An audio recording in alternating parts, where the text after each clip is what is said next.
De la economía, a raíz de lo que está ocurriendo hoy, se lo vamos a preguntar a Héctor Pagli, economista, secretario ejecutivo de la Fundación Mediterránea. ¿Qué tal, Héctor? ¿Qué tal? ¿Cómo le va? ¿Estamos frente al escenario más explosivo de los últimos tiempos? Bueno, yo creo que estamos frente a un escenario explosivo porque esta crisis no es una crisis solamente económica, sino que es una crisis que, como venimos diciendo desde hace mucho tiempo, se desparrama y se amplifica a lo largo y a lo ancho de toda la sociedad, teniendo inmerso el problema económico dentro de un problema cultural y político mucho más amplio. La explicación más clara de por qué el dólar está a 3 pesos, o la más sencilla, sería que es un ejercicio de la oferta y la demanda. Hay más demanda que oferta. ¿Qué pasa? Que los exportadores no liquidan. ¿Qué tiene que hacer el gobierno frente a eso? No, yo creo que el precio del dólar es un precio como tal. Y Argentina, en la dinámica de esta crisis, ha destruido perdón, su sistema de precios. Es decir, no existe un sistema de precios, está en plena ebullición y por lo tanto, hasta que no se defina cómo quedan estructurados los precios relativos, tampoco va a poder definir el empresario, por ejemplo, si está dentro de del bando de los ganadores o los perdedores. Porque todo cambio tan violento en la estructura de precios relativos implica la definición de nuevos ganadores y nuevos perdedores. En esa puja se encuentra inmersa la economía argentina y de la cual no escapa el tipo de cambio.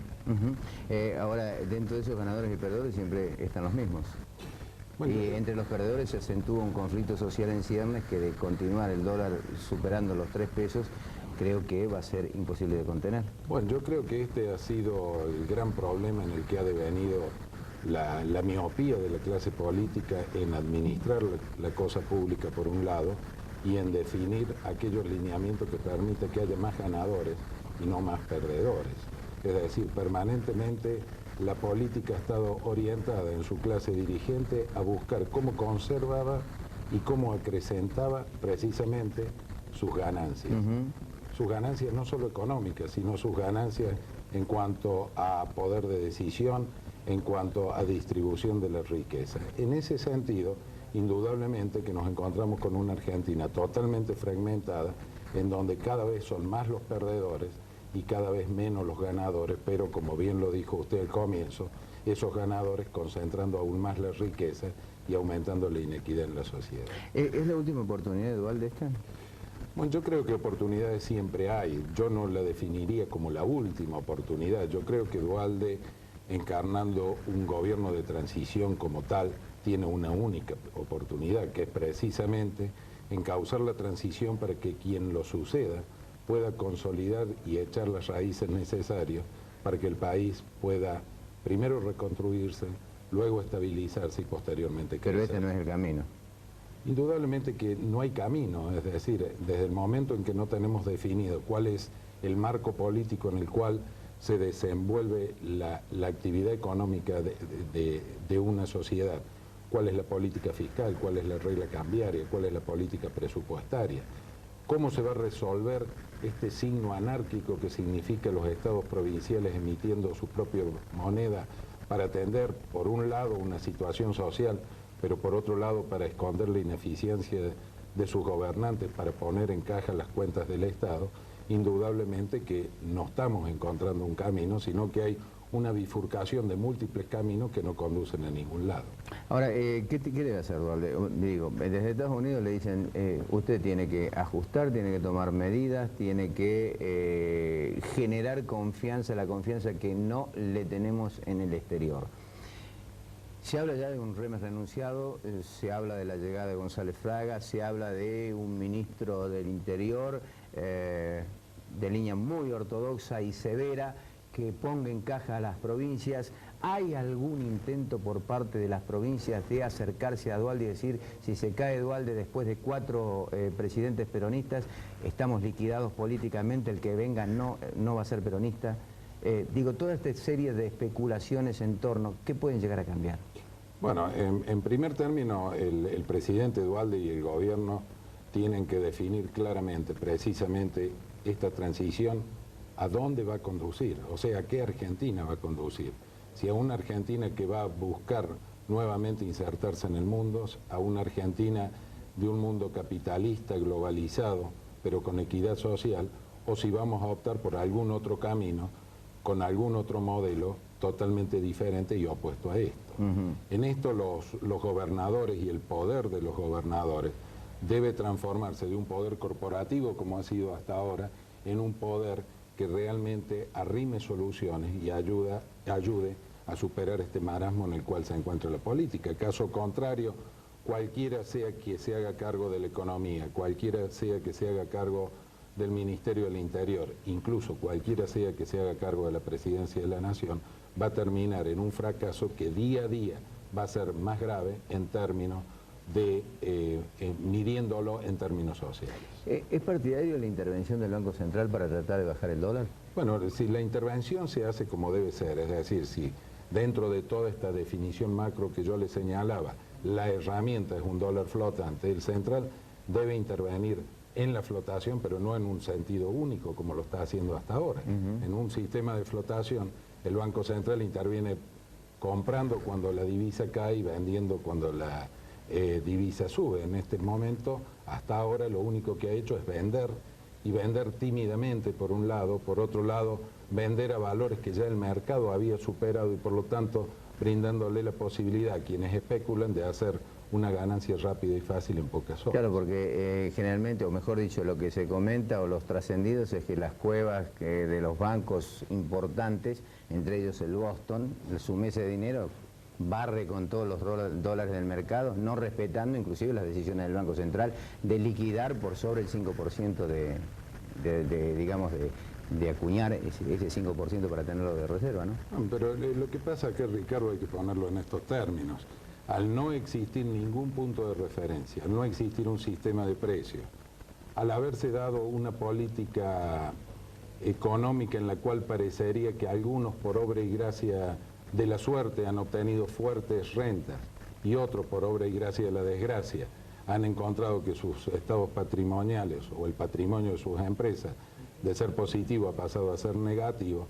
Indudablemente que esto produce una situación de rapiña entre sectores, que lo único que están buscando es cómo obtener o cómo apropiarse de porciones de renta especulativa que se va funcionando de acuerdo a cómo funciona el sistema. ¿El dólar a 3 pesos licúa la devaluación definitivamente? No, yo diría lo siguiente, en este momento ponernos a discutir herramientas aisladamente y valores en forma antojadiza no aporta nada. En ese sentido, esto tiene que estar enmarcado dentro de una definición de país, como le decía, y una definición de política sustentable que permitan obtener ese objetivo. De allí claro, que un dólar a 3 pesos, a 4 pesos, a 2.50, o el sueño de que puede volver a 1.60 no tiene ningún sentido. Pero ¿cómo influye eso en un proceso de esta inflación como el que tenemos nosotros? Claro, Argentina viene viviendo un proceso de recesión económica muy prolongada, una depresión económica, en la cual se le suma un componente inflacionario latente que no ha desarrollado toda su potencialidad. Ahí quería llegar el próximo, precisamente por esta situación de recesión, lo cual espiraliza la crisis y hace que sea mucho más dura y mucho más difícil de superar. Pero esto requiere, como le digo, ponerse por encima de la situación coyuntural, definiendo reglas muy claras que hoy no la percibe ningún agente económico. ¿Estamos frente a una pre-hiper? ¿Con este dólar a 3 pesos? Estamos frente a una pre-hiper si, primero, el Estado ha producido una fuerte licuación del gasto público. Es decir, el momento que la devaluación ha sido tan violenta, el gasto en términos nominales ha tenido una disminución en valores de dólar muy significativa. Si el Estado o los políticos se ven tentados a indexar el gasto público en base a la inflación, por otro lado, el Banco Central emite por encima de pautas lógicas para solventar las necesidades del Tesoro, el final de eso ya lo conocemos, claro, ya lo hemos vivido. El problema está que también se va a licuar el salario y al licuar el salario la reducción del poder adquisitivo de la gente es muy importante, con lo cual también va a caer la recaudación. Lo que me preocupa es si sigue cayendo la recaudación, ¿cómo se compensa? Más gasto, o sea, reducir más el gasto no creo, y menos en una temporada preelectoral como la que se avecina. ¿Sabe qué pasa? Que acá siempre, y que se ha hablado de reducción del gasto, se lo habla como un concepto muy genérico, Sí. pero la reducción del gasto implica reforma del Estado. Así es. En tanto y en cuanto a nivel nacional, a nivel provincial y a niveles locales o municipales no se acometa la verdadera reforma del Estado, que significa una forma distinta de funcionamiento, una forma distinta de administración, indudablemente que los niveles de gasto siempre van a dispararse. Que esto fue la gran debilidad que tuvo la convertibilidad, sobre todo a partir del año 96 en adelante, en donde se creyó que como el ahorro externo venía, es decir, había posibilidad de endeudamiento, no era necesario aplicar las medidas destinadas a la reforma del Estado. Entonces, si usted recuerda, lo que se anunciaban frente a algunos desbordes eran disminuciones nominales del gasto, los famosos 1.000 millones de Menem, las reducciones de los distintos programas que anunció el presidente de la Rúa, que se diluían en un Estado que tiene una estructura que al no reformarse, precisamente esteriliza todo esfuerzo. ¿Vamos a una convertibilidad de 3 pesos?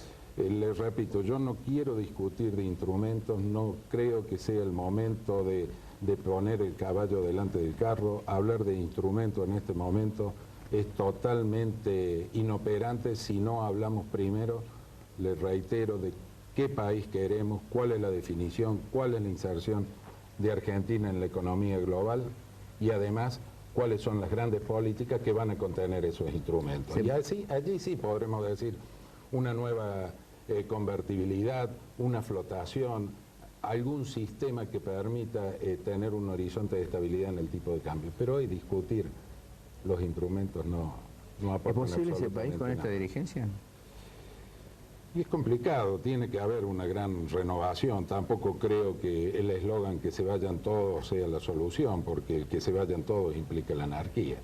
Creo que es hora de empezar a diferenciar no solamente en la dirigencia política, sino también en la dirigencia empresaria, en la dirigencia gremial, aquellos buenos y malos dirigentes, que como en toda sociedad se presenta esta dualidad. Hay gente que puede estar dispuesta y que está dispuesta a afrontar el cambio, hay gente que está dispuesta a encabezar una profunda reformulación de Argentina para poder reconstruirla, y hay otros que creen que esto es un fenómeno temporal que va a ir decayendo con el tiempo y que van a poder encaramarse nuevamente como dirigentes del país. ¿Con qué poquito se podría hacer un buen país si esta dirigencia fuera un poco nada más, un poco más responsable, un poco más coherente y un poco más honesta, ¿no?